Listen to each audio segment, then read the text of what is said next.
Hey friends, it's John. You're on the JRB Tree Climbing channel. In an earlier video, rigging the rope for ascent, you saw how I like to use a boat clip with a piece of cable tie at the end of the rope rather than, a sonar would work great too. But this is great for rigging a rope and getting it through a tree crotch. However, with the hitch climbing method, we really don't want to have any metal at the end of our rope because it would clang against the pole when we're setting a hitch. And so we're looking for an attachment method so we can rig a rope over a tree crotch with no metal. And for a crotch that's really, really tight like this one, and I'm not saying I would climb on it necessarily, we might not be able to get an eye or anything through. We want to be able to fish through the smallest possible entity. Likewise here, this ring, there's some scenarios you'll see in the future where I want to rig a rope through a ring and around a tree crotch. So I want the smallest possible profile to do that. Okay, so I have a solution to that problem.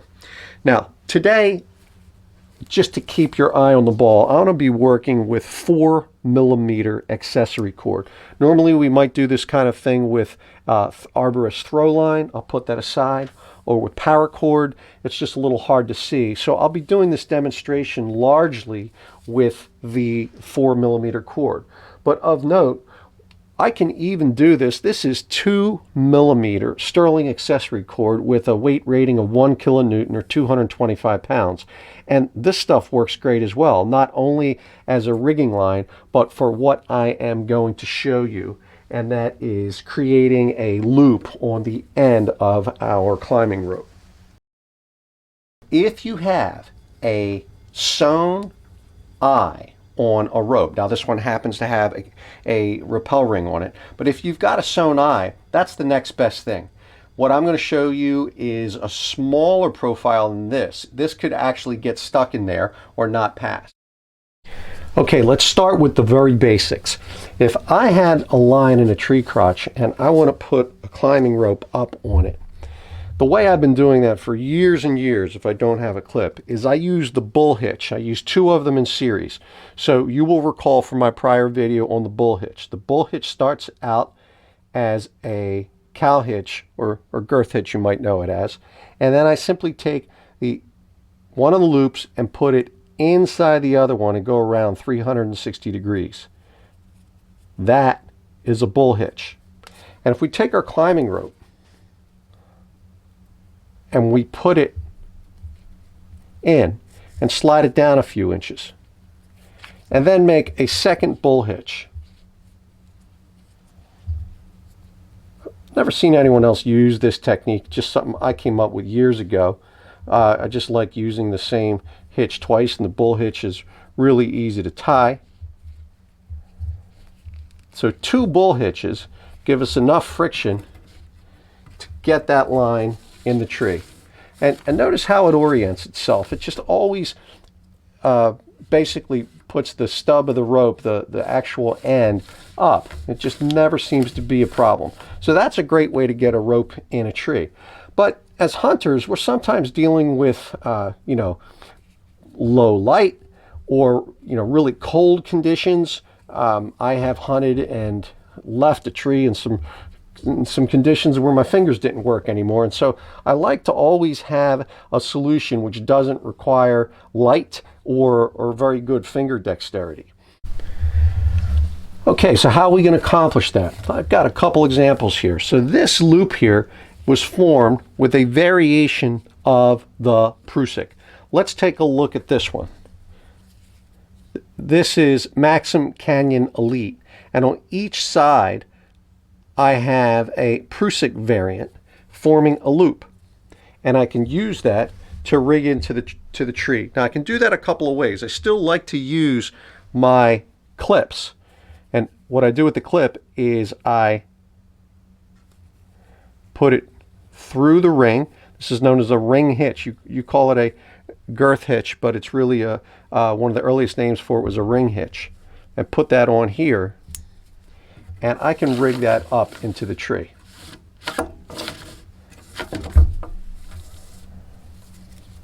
If you don't have a clip, and you can find these on my shopping list page on my website, but they are just super handy. I always have one with me. In fact, I've had one on my key ring for a long time. It's just super handy when you're working or whatever. It's a great place to put your ring. You can also clip that onto your belt loop or whatever. Just super handy, these stainless steel boat clips. Okay. So in certain rigging scenarios where you don't have metal, one knot I'll use here, which works really well, is the running highwayman's hitch. So the running highwayman's hitch I've showed you in another video, but I can tie that here. I can lock it.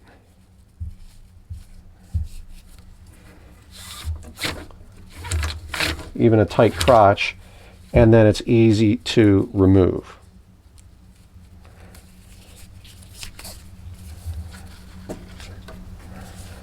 Okay.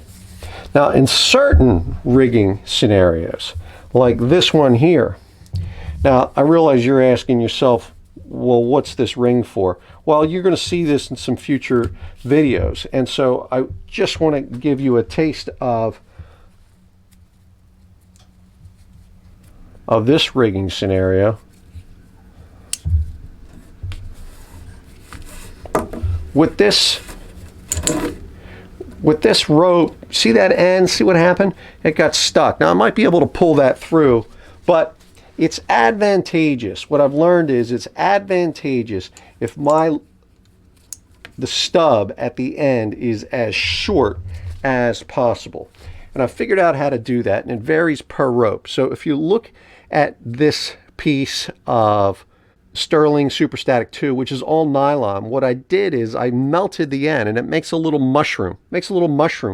Where I can put these hitches right near the end, and I know they're not going to pop off.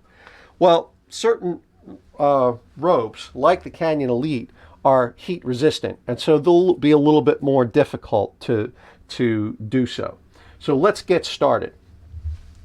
I'm going to take my Maxim Canyon Elite, and I'm going to cut the end off. All right, so I'm out of view. My mom bought me this knife, by the way, and so thanks, Mom. It's famous now. So I cut that end off. And I did my homework on this rope. The outside is a Technora fiber, which is heat resistant. It will not melt, but the interior should melt, and so I am going to try to melt it. I want it to basically be a mushroom. I want it to melt and mushroom out. I'm doing my best to self-film. Hopefully you can keep an eye on what's going on. All right, I can see that mushrooming. All right. I'm gonna let that cool. Obviously let that cool. And while that cools, I'm going to show you how to tie the friction hitch. Let's put this in a location where it's not going to burn me. Okay, now we're going to be building on some knowledge of prior knots that we've tied in the past. And so the first one is a overhand noose knot. I'm using 3 feet, which is 91 centimeters of cord for this. You might want to use a little less, but this is a good amount to start with. In the end, we actually want to create a loop that's as small as possible on the end of the rope, but we're just learning how to tie it, so 3 feet's a good amount to learn how to tie this. I'm going to start by creating an overhand noose knot on the end. So review here, refer to my earlier video on the poacher, scaffold, and overhand noose knots. But I simply hold the end, go around my finger, and bring this through. And that's about the size of the tail I want. That's an overhand slip knot or noose knot. Okay, I'm now going to extend that several inches, and note that the moving side is on the bottom, right? There's the moving side.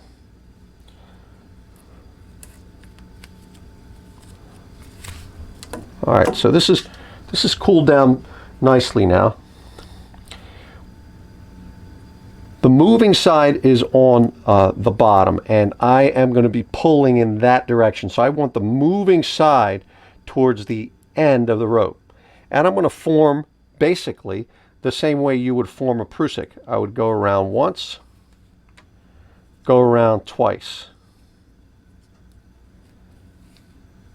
And then I basically wiggle and work the overhand back.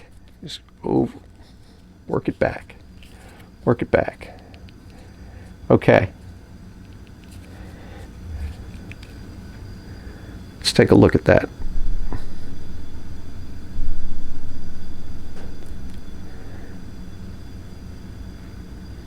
Okay. I'm going to create a second one.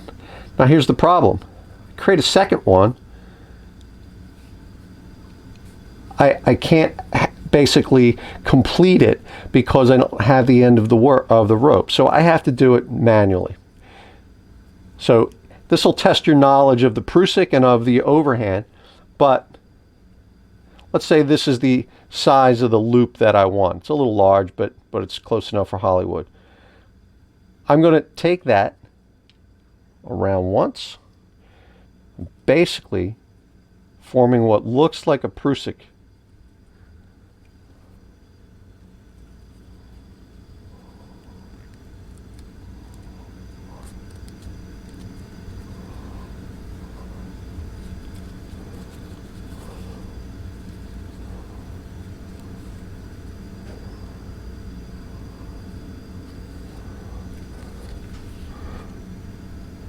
Okay, that looks just like a two-turn prusik. And this strand will be pulling in that direction. We want the load strand towards the end. And now all I have to do to finish it is put an overhand knot here.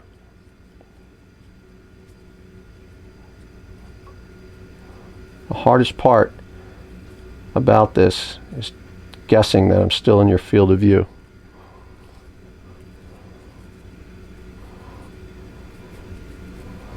I'll wiggle it and jiggle it, push this in, pushing and spinning, pushing and spinning, pushing and spinning.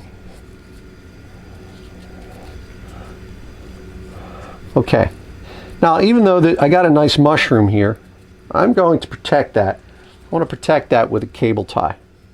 I'm going to put a cable tie on there.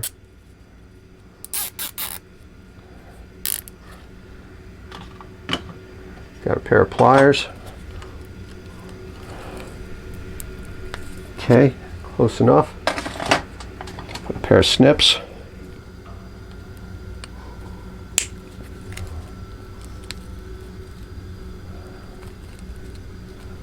Probably could have gotten that a little closer to the end, but now I can control these and I can get them on opposite sides.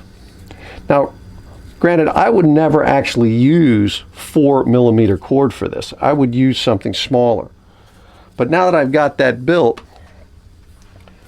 not only will it go through here, it'll go through there, trust me, but I can get it through here.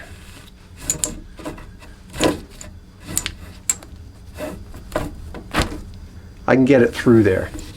And the reason I can do so is I'm working so close to the end, that the end stays between these two strands. So I just got a really short end.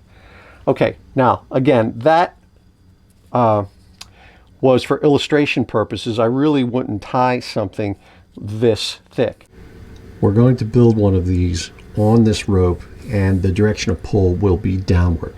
So I'll start by choosing a small tail, and I will be making an overhand noose knot. Go around my finger once. Okay, now note that the moving part is on the bottom, and we want it in the direction of pull, which is downward. So we want that on the bottom. So I'll put this around the rope and I'll go around 1 time, 2 times. Now right there, you see how much space there is between these two. So what I do is I just kind of wiggle and push, wiggle and push, wiggle and push. And I'm always keeping this strand to be bound by that overhand knot. I always keep that there.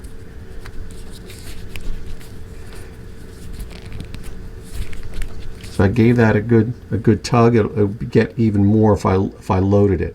Let's just get that. We're going to leave that there for kind of visual reference, right? We'll be able to look at that and make sure the one that we tie manually looks the same. But if you know how to tie a Prusik, I mean, they're pretty simple. And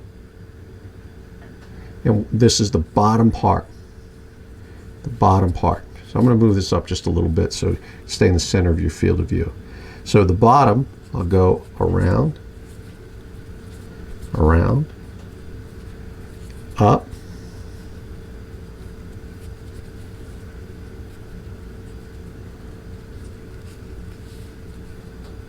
around once,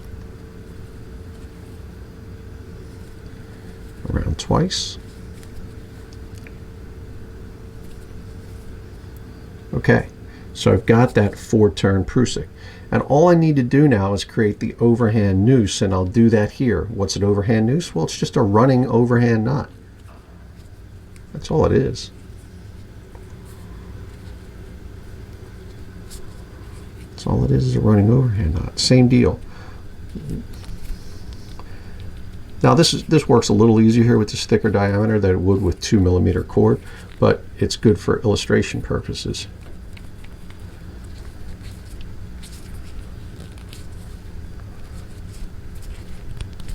So once I got that where I roughly want it, I will reorient them so that, let's say I'll put this one down at the bottom as close as I can to the end of the rope, and this one I'll rotate 180 degrees. And I don't really want them touching. I want the tiniest bit of space between the two. And then I would just load that. I literally would load that with my body weight carefully to make sure it gets set properly.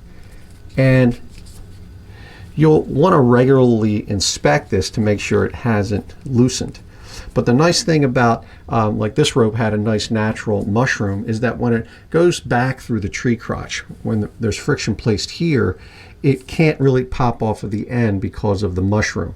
And so I don't have a cable tie on this one. I don't think I needed one. But for that other rope, I wanted the cable tie just to keep it neat. Even though there was a mushroom on the core, the braiding was kind of messy.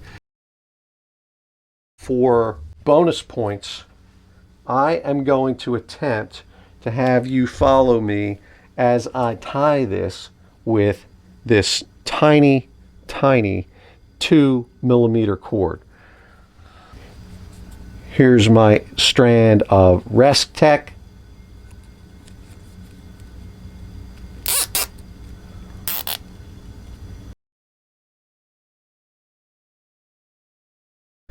Okay, so I had to cut on that. I just couldn't possibly stay in the field of view and give you the kind of detail. But I just tied this with 2mm cord on that milked end of my Rest Tech, and I completed it. And then I just went and put my full body weight on this, obviously this way. It held my entire body weight without moving. So what we've done here, you know, so many of our climbing videos, we're always looking for a friction hitch which moves really well. Well, today we're looking for one that just jams. It just jams and doesn't go anywhere. And this Prusik variant fits that mold. And so it's just something I came up with, and it works really well. So I'm going to give you one more look at it, but you get the idea.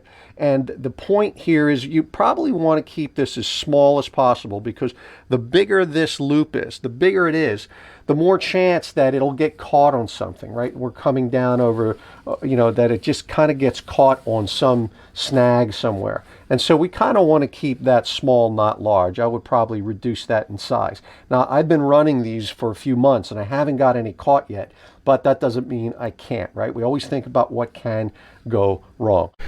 Okay, now, and the orientation of the hitch Well, it depends what we're rigging. If we're rigging through that ring scenario, we're going to want them on opposite sides.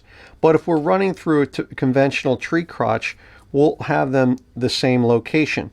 And if you've got a friction hitch, so let's say you've got a JRB climbing system and you've got your friction hitch and it's right down here on the line, well, you would put both of these together, you'd put them through your boat clip, and you'd go ahead and you'd rig that up over the tree crotch and back down the other side. And in that rare occasion where it wouldn't pass the friction hitch, well, that's the nice thing about the agile hitch, which I've got fashioned here. So you just take off your agile hitch because it's so quick to take that off and so quick to put it back on. And now this is ready to rig. And put that up and through.